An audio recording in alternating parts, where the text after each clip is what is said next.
अस्सलाम वालेकुम YouTube family, होर सुनाओ कितना सेहत भी ठीक आ, असीं ठीक ठाक हाँ। एक कप ना पानी का देखो, यह वाला कप एक कप पानी का पा लिया मैं। चाय बनाने लगे हैं जी, अदरक मसाले वाली यानी कि चाय। हुण इहदे विच अदरक पाउण लगी मैं। बिस्मिल्लाहिर्रहमानिर्रहीम। अदरक छिल के देखो बरीक बरीक 3 पीस। 2 कप चाय दे बनाने हैं, 2 कप चाय दे वास्ते मसाला। यह दालचीनी, एक इलायची सब्ज़ पा देनी आप। देखो फोल के पाती, एक इलायची सब्ज़ पाती, थोड़ी जी सौंफ पा लेनी आप। इन्नी सौंफ पा दी, नहीं गर्म हो गया पानी, हम इन्हें आप पा लेनी पत्ती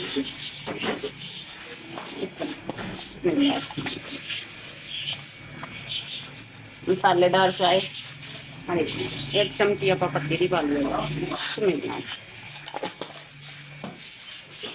थोड़ा जिहा आप पाना नमक, बिल्कुल थोड़ा जिहा,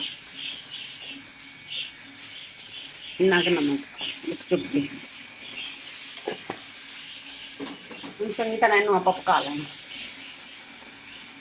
पानी चंगी तरह कलर निकल जाऊगा पत्ती का, मसाले का, फिर ये दुध पानी।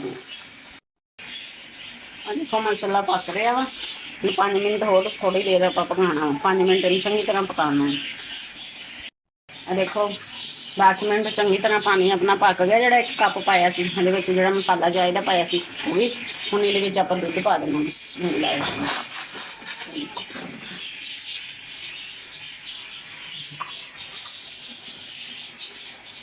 डेढ़ कप आप दुध का पा लिया। देखो माशाल्लाह 2 कप बनाने। कलर कितना प्यारा है।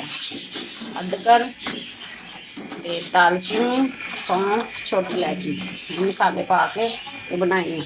इन्हूं हुण मजीद आप होर 10 मिनट इन्हूं दुध पाया इन्हूं पकाना। देखो माशाल्लाह दुध पाता, हुण नाल ही आपां हुण इहदे विच ना चीनी पा देनी। तुसीं अपने हिसाब नाल पानी जिन्नी तुहानूं पसंद है। सानूं थोड़ी जी तेज़ पसंद है, इस करके मैंने चाय वाले 4 चम्मच पाए।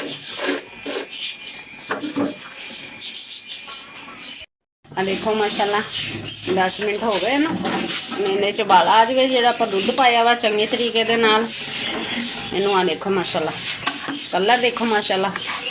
जो इनका मसालेदार चाय बना के पीओगे तुसीं तो माशाल्लाह बड़ा प्यारा जायका आएगा, तो बड़ा अच्छा लगता है। मसाले कदी कदी इस तरह मसालेदार चाय बना के पिया करो, तो फिर मैंने कमेंट च दसियो कि किस तरह की लगी थानू चाय। देखो माशाल्लाह अपनी चाय हो गई तैयार। इन्हूं हुण आपां कप्पां च कढ़दे हैं।